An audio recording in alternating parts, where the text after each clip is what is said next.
It's time for another Q&A video. So I have not been as active on social media recently. Life has been stressful and social media is also stressful. I've been wanting to get around to recording something for a while now, but video making it is hard, but Q&A videos are pretty easy. So I figured it wouldn't be a very hard task to just sit in front of the camera and talk about myself for a while.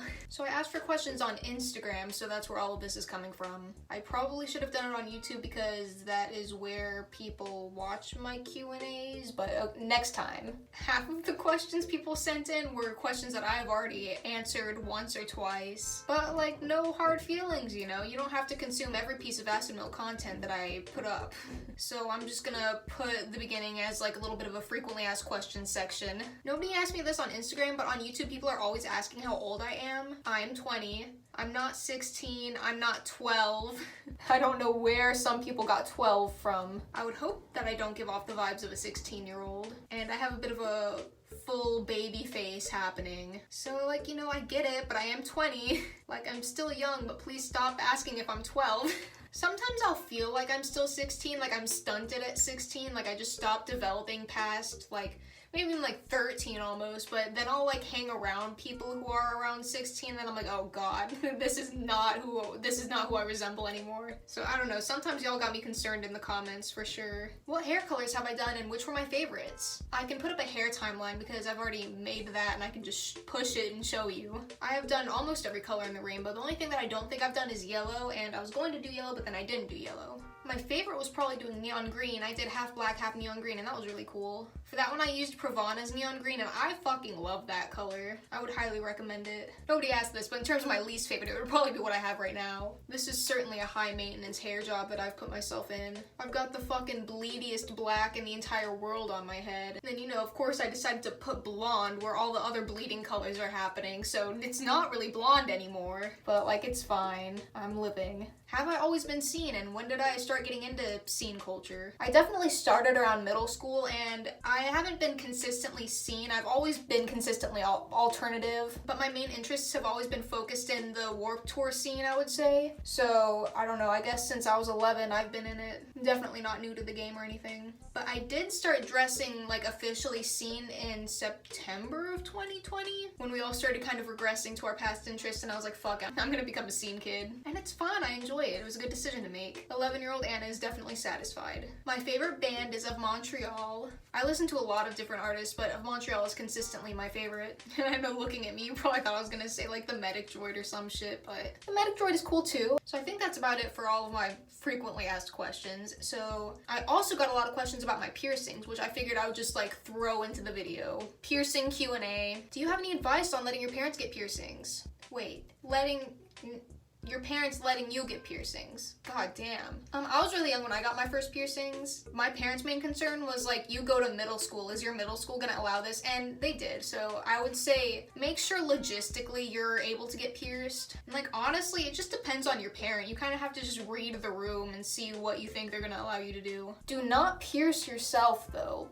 I would say that is such a bad idea. I'm all for like DIY jobs and shit, but DIY piercings are just never really a good idea unless you like devote so much time into researching how to do it as sterile as possible, which is still not sterile enough. In middle school, I had a friend who gave themselves either a lip piercing or a nose piercing, and their parents didn't know, so they just had to like take it out every time they were around them, and I was like, dude, that shit is going to get infected. I don't know, just convince them that it is allowed. Maybe save up some money if you have income of your own, so you don't have to make them pay. I definitely made mine pay because I was, you know, in middle school, but I don't know, for me, it just took a lot of bothering my parents, but it worked. Definitely research the place that you want to get pierced at. Yeah, my parents were not very strict, so I don't really have the best advice to give, but I don't even know if it's like a thing that can be given advice about. It's kind of, I would imagine either they will let you or they won't. I don't know, good luck? Are there any piercings that I do want? I really would like to get more stuff done to my ears because I think they're a little bit bland, but my ears stick out and I also flip-flop sides that I sleep on, so they're always getting bumped on and irritated. So ear piercings are not the best for me. For a while I was thinking about getting my bridge pierced, but I don't think it would look good on me. And it's not one of those piercings that you can just like take out and forget about. Like, it will leave a scar, so it's I guess something that's not gonna happen. I've always really liked how collarbone piercings look, but I don't think I'll ever get them done. They just seem like something that would reject pretty easily. What's the first piercing you ever got? Well, of course I got my lobes done first, but then those closed up, and then I got them done again, and then they closed up again. And then I got my nose pierced, so I guess my first piercing was in my nose. And that was at 13 years old, I think. It was a pretty easy piercing. The guy was like, it's gonna feel like you plucked a nose hair, and then it did. It was a very easy piercing to get. Just a very like 1 second pain, and I can't really remember the healing process, so that's probably a good sign that it probably wasn't too bad. Least and most painful piercing? My most painful was definitely my industrial piercing. Cartilage piercings are already kind of painful to begin with, but they do one hole, and then they gotta like shove the bar through, and then they gotta do the other fucking hole, and then like whittle the bar through somehow. So yeah, that was painful. As long as you have a fast piercer though, it's doable, but it still kind of sucked. But it was like over with eventually. The healing process of course kind of sucked too. And I do still have a lasting irritation bump on here. I've heard of so many different ways to get rid of them, and I'm just too lazy to do any of them, so I just kind of let it sit there. I think my least painful piercing would probably be my belly button. Because like physically when the needle was like going through it, it was really not painful at all. Well, of course least painful ever will be obviously my earlobes. Those don't feel like anything, but I think we all knew that by now. I think the healing process sucked with my belly button. They just kind of take a while. They definitely take their time, but it was easy. It didn't give me any problems. How many piercings do you have? I guess I'm counting this as 1, 2, 3, 4, 5, 6. 6, I think. It's nothing too impressive, but I have my second lobe done, but I don't really wear anything in it too much. I always forget to wear earrings because I like to go to sleep in earrings, and I don't like to sleep in them.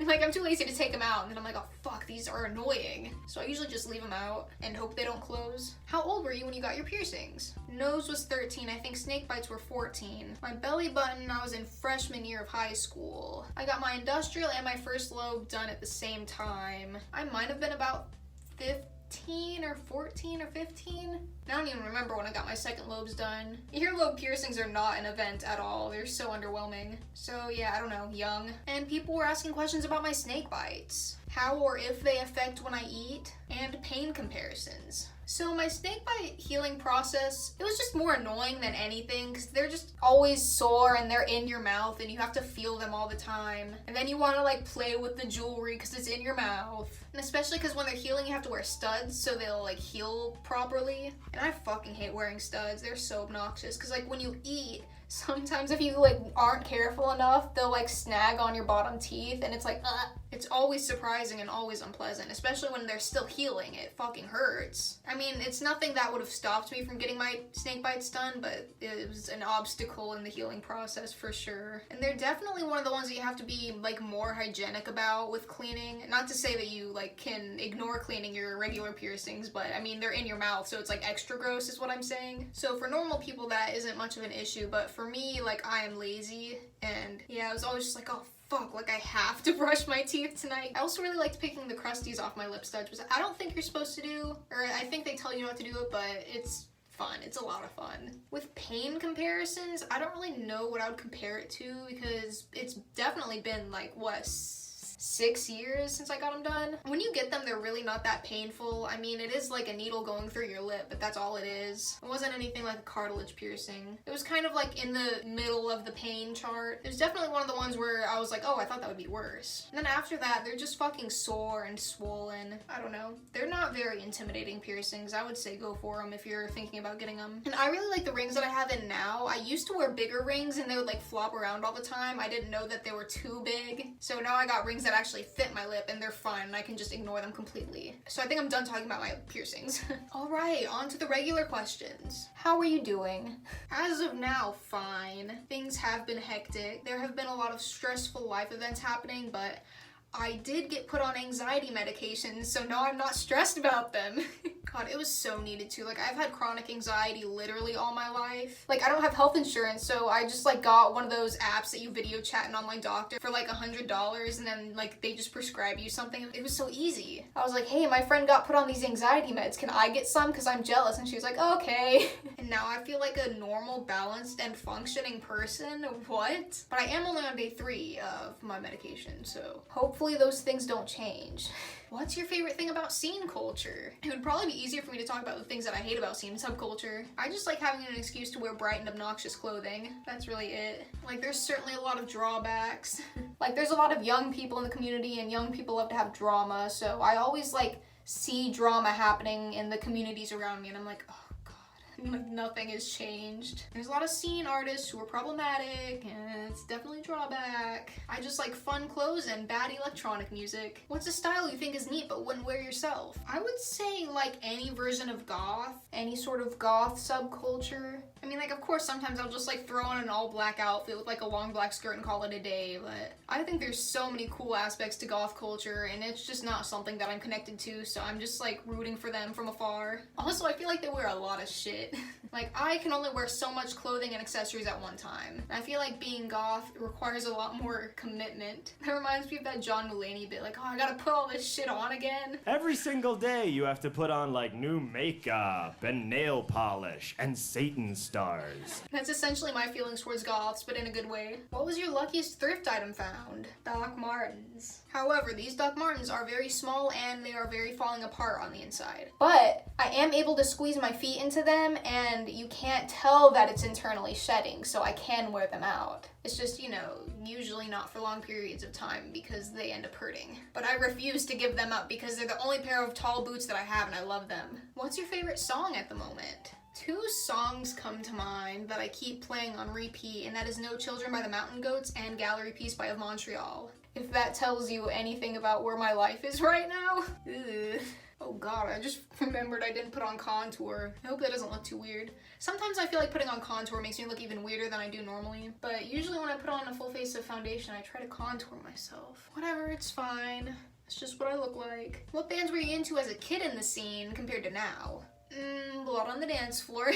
I listened to an absurd amount of Blood on the Dance Floor, Jeffree Star, Black Veil Brides. I listened to a lot of Breathe Carolina, which I still do listen to every once in a while. I don't know, it was really just the basics, like Asking Alexandria, shit like that. I was still trying to find what sort of niche I was into. I mean, like, I have a pretty short attention span, so any music that I listen to has to, like, catch my attention, so it was just, like, the basics of the genre. In terms of if I listen to any of the same music, a lot of them are, but I try to avoid the more, like, controversial artists. I don't want to say controversial because I literally said Blood on the Dance Floor, and that's not controversial, that's a rapist. I still sometimes listen to Beauty Killer by Jeffree Star because I will stand by the fact that it's a good album. We do not like Jeffree Star, but sometimes we will ignore that to listen to Beauty Killer. Sometimes. I still listen to Icy Stars sometimes. I can't say I listen to Black Veil Brides very much anymore. They do have some good songs, but I feel like it's just so dated. It's like dad rock for emos. And it reminds me of something like I've seen on the internet, like people compare Black Veil Brides to like emo Nickelback, which I think is,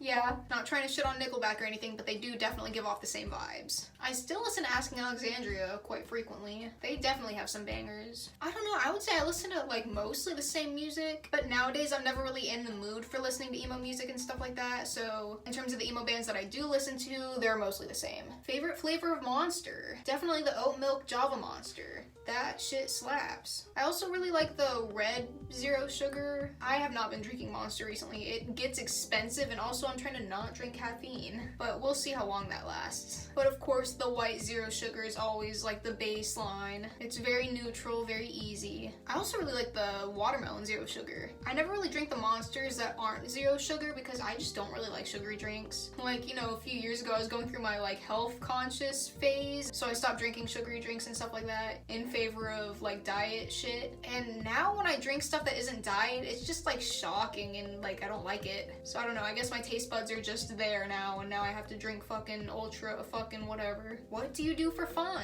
Recently I've been trying to get more into art, and not to say that I am like good at it or anything, but I'm trying to get better. Here's a jester frog that I made with oil pastels. It's not very good when you look at it up close, but it's nice on my wall and you can look at it far away. I had a dream that I was getting a jester frog tattoo and I had to draw my dream. But at the same time, art is not very fun. It is more frustrating than anything. I don't know, most of my hobbies are not fun. I'm very easily irritated. Making videos is fun when I have ideas for them, and it's not fun when I have to force ideas for them. Yeah, I don't know. What do I do for fun? Jester frog, I guess. What do you want to do in terms of a career? I optimally would like to go to cosmetology school if I have the ability. The idea of me getting a career makes me want to fucking enter a coma and not wake up. But out of all of my options, I think I would hate doing hair the least. So that's kind of where I am on that. Which scene queen did you grow up idolizing? Definitely Lita Monster Bunny. Easily 100%. I watched her YouTube all the time. She's so fucking gorgeous. I miss her internet presence. Yeah. That's about it. How did you come up with the name Acid Milk? So there was a phase in my life where I really liked acid. Not that I was doing it a whole lot, but I did it once and it became my personality for a while. I feel like that's a common shared experience with that particular substance. And I was making an account on Club Penguin Rewritten, and I couldn't think of any usernames, so I was like, I should do something with acid, and then I just kind of added milk at the end, and then 666 because it had to be edgy. So that's what I did for that. Nothing too crazy. I know a lot of you out there are fucking young. Don't do acid. Not only is it illegal, but you need to be old enough before you start deciding to fuck with your brain. I got lucky. I was fine. I only walked out with a little bit of derealization issues. I'm not anti-drugs, but I am anti-young people doing drugs. So here's your acid milk PSA. Be fucking careful and research the things that you put into your body. Like, I'll get comments that say, oh, I dyed my hair blue because of you. I do not want to see a single comment saying you did acid because of me. Not one fucking comment. I will be disappointed in you. Where do you buy jewelry? I DIY a lot of my jewelry,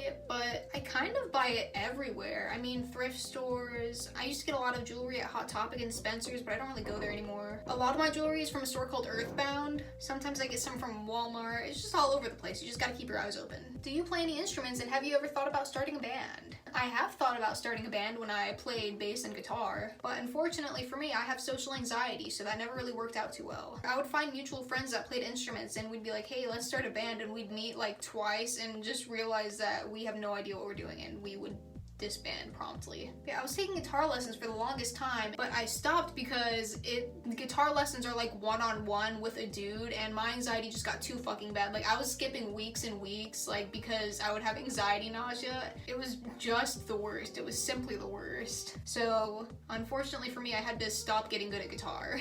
Now I wear press-on nails all the time, so I can't play guitar. So it's essentially like I have never played guitar to begin with because I'm not good anymore. I did play violin in middle school and high school, but I can't remember the last time I picked up my violin. Especially since I've moved into an apartment building, and, you know, I mean, considering all of my rude-ass neighbors, I could probably, you know, fit some violin sessions in here or there, but I'm not gonna be that person. When I moved, I bought a mute for it, but it's still loud as fuck. And I was, like, pretty good at it, too. I was in the upper class in my high school. Like, when I was a freshman, I was in with the sophomores because of scheduling issues, and then I, like, just got good from there. And then I stopped taking orchestra, and I stopped playing. But, like, whatever. I kind of fucking hated the violin anyway. It's so loud and so screechy. If it were up to me, I would play a viola, but I don't have the money for that. When did you start shaving your eyebrows? Recently. If you watch my videos, you can tell there's like a clear jump from like my eyebrows being horizontal to them going vertical. And that's about when I started shaving the half off. I did it in high school for a while, but I got sick of having to draw my eyebrows on fully all the time. As of recently, it's been like a month or something. I haven't been keeping track. How do you deal with depression? I don't. I feel like I've never had too many issues with like straight up like clinical depression, but whenever I deal with depression, it's like a result of things that are happening, like whether it be my undiagnosed ADHD, and specifically my anxiety was fucking up everything. Like, when you just sit and can't do anything, it will make you depressed. As for dealing with my depression, I would like make sure that it wasn't any like outside sources causing it. So I would be like taking my vitamins and stuff, make sure that wasn't the issue, because I fucking need B12. Like, I'll have like a horrible day with no energy and then realize I didn't take my fucking vitamins. And that's not saying everyone's depression is because they need to take B12. I'm just vegan. Like, I actually need it. And I also have to work out to make sure that I actually have fucking energy for the rest of the day, which sucks. Because, like, I don't start generating energy until I force myself to start generating it. So for me, I just have to, like, make sure I'm, like, physically taking care of myself. But of course, like, that's not the case with everyone. And half the time, it's hard enough to do that as it is. So it'll just, like, cycle into, like, not being able to take care of myself, and then I keep being depressed. But a lot of the time, for me, it's just burnout, which is something that I consistently go through. So I just kind of have to wait for it to pass sometimes. But yeah, I don't know. That's all the answers that I have for a very vague question that I don't know why you came to me to answer. Favorite Brian Stars interview? I would watch the ones with Andy Biersack literally all the time. I would rewatch those all throughout my childhood. The ones that I remember watching the most, however, were definitely the one with Matt Good, and I also remember watching the one with Danny Warsnop a lot, where they bring out the double-ended dildo. That was the height of comedy for me as a 12-year-old. I have not watched Brian Stars in a hot minute, so I don't know, that might not even be the right answer. How did you come up with the idea of starting a YouTube channel, and is it going as you expected? I just started posting on TikTok, and I was like, this is too short for me to have any personality whatsoever. Because with TikTok, you just gotta like look cute and do a little dance, and that's not what I'm into. Oh, actually, that's a lie. The reason I started uploading on YouTube is because I had a video where I used Monster by Skillet in the background, and then it ended up on the For You pages of that demographic. So I had a video that was like actively blowing up on the edgy incel side of TikTok. I had so many men following me, and every time I posted, it would just be men being like, oh, you're so precious. Oh, why don't girls dress like this where I live? First of all, if you're one of those men, go fuck yourself, you're weird. I mean, it's one thing if you mind your own business, but if you comment on people's shit with stuff like that, then you need to leave. You need to check yourself. You need to evaluate your life situation and the way you treat women. So that happened, and I felt like I couldn't really post on TikTok without it falling into the wrong hands, so I started uploading on YouTube, and that's how that happened. Now we're here, and I have almost 30,000 subscribers for some reason. I have 30k on TikTok too, but 30k on TikTok is easy peasy. The fact that 30,000 people actively watch the shit that I post on this channel is insane to me. I don't really know what I expected from making a YouTube channel. Like, I didn't really have a goal. I remember when I started TikTok, I was like, oh, if I got 20k, that would be really cool. But with YouTube, I was just uploading and like being like, here you go if you want to watch. And it ended up pretty well. Surprisingly well. If you weren't a YouTuber, what would you be doing? I just thought this was really funny because I don't know if I would refer to myself as a YouTuber. I do YouTube, but I don't know if I would say that I'm a YouTuber. I think you have to have at least like 100k to be like, yeah, I'm a YouTuber. Like, that just sounds silly. Like, I have a small channel and I post on it. I don't make any money from this either. I think I swear too much to monetize my channel. I probably would still be on TikTok, or I would be doing absolutely nothing at all because I am very lazy. I don't do a lot, so YouTube gives me something to do, and if I weren't doing YouTube, the answer would probably be nothing. Are you planning on making merch anytime in the future? Maybe? Like, I don't know how many subscribers you have to have for the demand to warrant, like, making merch, but I think I'm, like, pretty close. The thing is, I don't want to just release YouTuber merch. I would like to release actually cool designs, like original emo designs, you know, like old Hot Topic shit, but I'm also not an artist, so I would have to pay money to get someone to draw something for me, and then I would have to spend money to, like, well, I don't really know how merch production goes. I think you either make it yourself or you just send it somewhere to someone who will manufacture it for you and like hope it's good quality. So I don't know, it just sounds like an investment. I would love to do it, but I don't know how much money I'd make from it. So it's definitely something that I've considered, but it's not like actively in the works or anything. Would you ever change your look? Yeah, of course. I feel like I'm always fluctuating with my styles because I don't like to hold myself to one thing because that's just so boring. I love playing dress up with different styles and everything, so of course I would dress other ways. Like, I'm sure I'm not gonna look seen forever. Like, I'll probably get bored of it at some point. Like, I don't know, fashion is fun. It's fun to mess around with it. I can't tell the future. I don't know what I'm gonna look like, you know, next year or anything, but we'll see. I'm always open to it. How to dress emo and scene while living in the conservative South? I just thought this question was really funny, cause, I mean, you can do it, but people will look at you. I live in the South, but I usually live in pretty liberal areas, but I have been to the conservative South. I've never been somewhere where people will say anything to me, but I do receive looks. When I visit a city that I know is like mostly conservative, old, like Trump supporters, I'll typically dress a little bit more modestly because I've noticed when I go to those areas, old men really love to stare at you. And like, I'm not saying that people need to like cover up themselves so people don't look at you, but people love to look at people. So for me, I at least like to minimize that by a little bit. You can tell when someone's staring at you because you look different, or someone's staring at you because you're a hottie. Like, I don't know, when I'm going somewhere questionable, I'll usually just wear a pair of jeans and a band shirt. But you could just take advantage of it and dress in a way that will piss people off extra bad. Wear some extra angry, gruesome band shirts. See what people think. Of course, be careful, but I'm not that type of person. I wish I was so badly, but I am extra anxious. I can't go around doing that. When I go out in public, I want to vanish. I don't like receiving looks of any kind. I do not want to be perceived. What would you say to your younger self right now? Ask your parents for therapy while you're still on their health insurance. Honestly, that's pretty much it. Literally my biggest regret. Like, my parents definitely pretended that my mental health wasn't an issue, and I never outwardly said anything, so we never got anything done about it. And now I am 20 and have to deal with it myself. If you're young and you're fucked up, do something about it as soon as you can. If possible, of course. What emo band do you want to meet? I wish I had an answer for this, but I don't like meeting anyone because I have too much anxiety for that. I remember at one work tour, I met some of the Beartooth members, and one of them asked me if I was okay.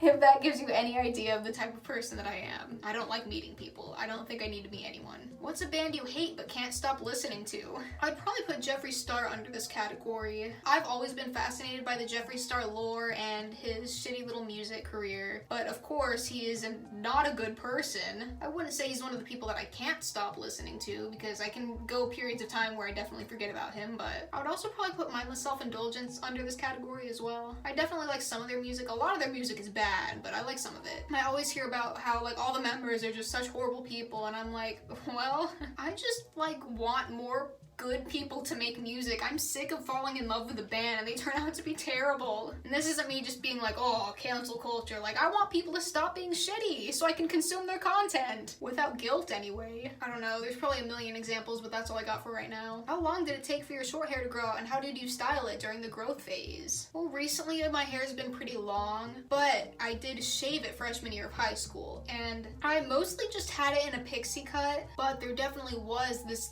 really weird period of time where it was just long but not long, and I didn't really style it. I just kind of dyed it fun colors and ignored it, because that was at the point where I didn't really know how to cut my hair. Or I came out of middle school cutting my hair for the entire period of time, and then I shaved it and I was like, I can't keep doing this because I'm bad at it. So I really just did not touch it for the most part, and it looked pretty bad. So I'm not the person to come to with that advice. For it to get from shaved to like maybe here, it took probably about a year. For it to get like, you know, girl length, it took maybe 2 years. But like, I had short hair most of the time anyway, so it's not like it was very different for me. Favorite Motionless in White song? Probably Abigail. I remember listening to Abigail a lot. Alright, the last question that I have written down is near-death experience. I've never had a near-death experience, but the experience that I thought I was nearest to death was definitely at an Of Mice and Men show when I was about 12. Someone was crowd surfing over me, and it was like one of the first few concerts that I'd been to, and I didn't know that people really did that. I mean, I knew they did that, but I didn't think I had to like watch out around me. I thought everyone else was gonna take care of it. And here I am, like a little under 5-foot child, and someone comes crowd surfing over me. I can't do anything about it, so I just have to let them sit on me. And I was like on the ground and all fucking bundled up, and eventually someone, you know, got the person off of me, but I definitely thought I was gonna die. I thought that was the end of my life right there. Thankfully, it was the end of the set, and I did walk away crying. Good show, though. Otherwise, looks like that's the end of today's Q&A. I got a lot more questions than I got last time, which I was kind of expecting, but there was a lot that I had to ignore. So I don't know, I guess I might have to be doing one of these again soon. Yeah, that's all I got. Thanks. Bye.